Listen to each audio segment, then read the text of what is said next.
rekan-rekan sekalian, belakangan memang energi anak bangsa cukup direpotkan ya soal wacana penundaan pemilu karena terlontar juga dari pimpinan partai-partai besar termasuk yang belakangan viral ini terlontar diucapkan langsung oleh Menko Maritim ya, Pak Luhut Panjaitan yang dikenal juga dekat dengan Presiden Jokowi. Nah, tentu saya juga yakin betul dan saya tantang juga ya. Jadi 1000% yakin betul saya bahwa tim Pak Luhut itu tidak ada yang berani buka data 110 juta big data itu hanya kenikmatan kekuasaan lah. Jadi saya rasa hanya kenikmatan kekuasaan saja, jadi data nggak ada itu. Jadi Luhut mengatakan misal punya 110 juta orang di media sosial mendukung penundaan pemilu 2024. Itu berarti total pendukungnya mewakili 57,4% dari data pengguna media sosial ya yang disampaikan oleh data reportal yang saya baca itu. Nah, ketika kita ketahui bersama bahwa yang vokal berbicara politik itu di Twitter ya, sedangkan hanya 10.852 akun Twitter yang saya pelajari data Twitter yang terlibat langsung atau tidak langsung dalam pembicaraan jabatan presiden 3 periode. Jadi mayoritas dikatakan menolak, padahal user Twitter paling cerewet soal politik kita tahu semua kan. Apalagi user kanal lain seperti Instagram, FB, presentasi bisa lebih sedikit. Jadi 110 juta big data itu sepertinya impossible ya. Itu big data apa big claim kita kan nggak tahu ya. Bisa jadi big claim. Nah, sebenarnya itu yang terlontar oleh beliau, baik pimpinan partai dan juga yang menjadi viral karena Pak Luhut yang menyampaikan melalui podcast dengan dengan Deddy Kobuser ya. Sebenarnya isu yang terlontar oleh beliau itu sudah tutup buku ya, jadi nggak perlu dibahas lagi karena secara tegas kemarin pimpinan DPR seluruhnya lengkap bersama Mbak Puan Maharani mengatakan tidak ada penundaan pemilu. Ya, di situ hadir dalam penegasan tidak ada penundaan pemilu itu didampingi oleh pimpinan DPR yang lain termasuk dari PKB, dari Gerindra, terus ada Pak Dasko ya sebagai Gerindra, ada Pak Mohaimin juga dari PKB, ada Pak siapa lagi dari Nasdem. Nah, dalam kesempatan kemarin Mbak Puan itu kan sebagai pimpinan DPR menegaskan tahun 2002 ini tahapan pelaksanaan pemilu sudah akan mulai ya untuk pemilu 2024. Jadi oleh karena itu alat kelengkapan dewan yang terkait yang diminta mencermati pelaksanaan tahapan pemilu tersebut sudah berjalan, meski dari baik dari unsur anggaran, persiapan teknis maupun regulasi pelaksanaan. Di mana pemilu 2024 telah menjadi kebijakan negara ya, baik pemerintah dan DPR yang telah ditetapkan bersama, dan yang kita harapkan tentu pemilu 2024 sebagai alat demokrasi yang berkualitas ya, dalam menyampaikan kehendak masyarakat. Tetapi saya melihat peristiwa Luhut ini menjadi pembelajaran penting lah ya, agar pembantu presiden pada hakikatnya memang harus memahami tugas pokok dan fungsinya dalam kapasitas apa beliau menyampaikan wacana tersebut.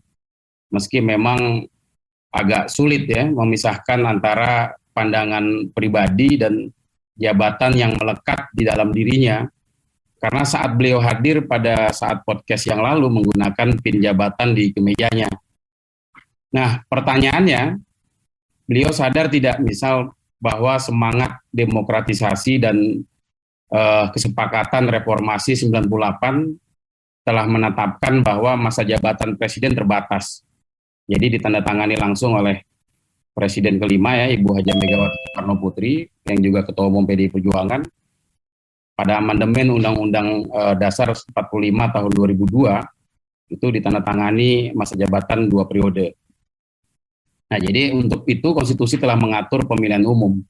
Jadi pemilihan baik presiden, baik legislatif dan senator ya, termasuk DPD. Nah, perintah konstitusi ini tidak boleh dilanggar dan dikhianati oleh siapapun termasuk presiden, DPR, dan Mahkamah Agung. Nah, oleh karena itu tentu PDI Perjuangan seperti yang telah dikemukakan oleh pimpinan-pimpinan partai kami termasuk Mas Hasto secara tegas dan lugas telah meminta Pak Luhut menyampaikan klarifikasi bahkan terkait pernyataan big data warga yang menginginkan pemilu ditunda. Meskipun kami yakin 1000% lah kami yakin tidak ada data yang bisa disampaikan oleh timnya sekalipun. Karena Luhut kapasitasnya apa? Beliau bukan pembantu presiden yang mengurusi soal politik. Jadi tidak punya kapasitas beliau menyampaikan itu juga. Gitu. Isu pemilu itu kan juga ranah Mendagri ya. Jadi kalau mau berbicara politik, hukum dan HAM, ya itu ranahnya Menko Polhukam. Tapi kalau bicara politik, demokrasi, tatanan pemerintah, itu kan Menteri Dalam Negeri. Nah, Luhut sebagai pembantu presiden seharusnya berfokus saja menjalankan tugasnya sesuai dengan mandat yang diberikan. Nah, ini Luhut tidak memiliki mandat dari presiden untuk menyampaikan soal data, tapi dia sampaikan. Saya nggak tahu apakah faktornya karena biasanya orang kalau lagi di dalam forum-forum diskusi atau di dalam kegiatan wawancara ada saja yang keluar yang sebenarnya punya dampak menghabiskan energi juga gitu. Jangan-jangan beliau juga keceplosan kan kita juga nggak paham. Tapi beliau mempertahankan argumentasinya ya tinggal kita tunggu klarifikasinya. Ya beliau mandatnya apa itu persoalannya tidak sesuai dengan kapasitas yang bersangkutan. Berbeda dengan pernyataan Menko Polhukam. Jadi saya PDI Perjuangan tuh menghimbau lah untuk kita semua membangun optimisme ya yang sedang digelorakan presiden. Jangan berbicara keberpihakan hanya pada sekelompok elit kan begitu ya. Jadi kalau punya big data itu lebih baik diatasi untuk mengatasi kelangkaan minyak dan kenaikan harga sembako dan yang lain-lain. Nah, saya melihat pernyataan Luhut ini bertentangan memang dengan presiden itu sudah pasti ya. Karena presiden sendiri kan sudah memutuskan dan akan melaksanakan pemilu tepat pada Februari tahun 2024. Nah ini apa sulitnya sebagai pembantu beliau mengikuti apa yang disampaikan presiden. Tidak perlu dia menghadirkan wacana-wacana yang menghabiskan energi anak bangsa yang seharusnya bisa produktif bicara yang lain. Jadi para pembantu presiden itu, jadi saya tidak sebut menteri ya, pembantu lah.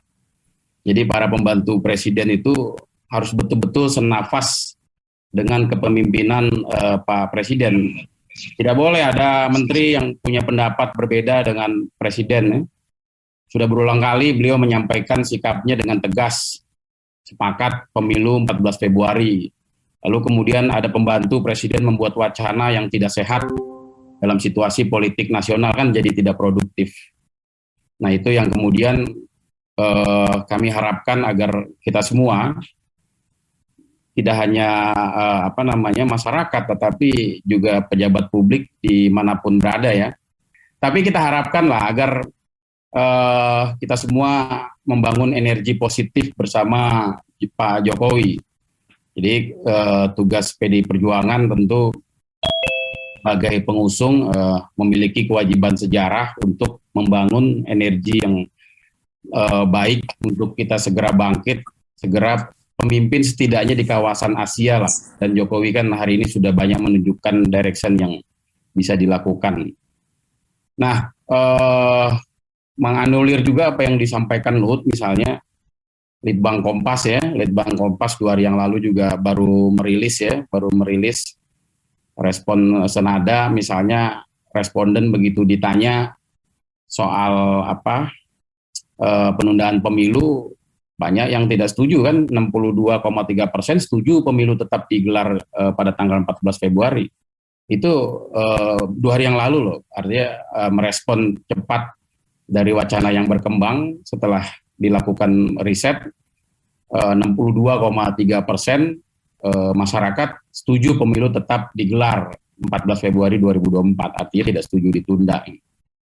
Bahkan kalau pertanyaannya menyangkut penundaan karena lantaran pandemi COVID-19, malah lebih tinggi 79,8% masyarakat yakin betul pemerintah mampu mengatasi pandemi tanpa harus pemilu ditunda.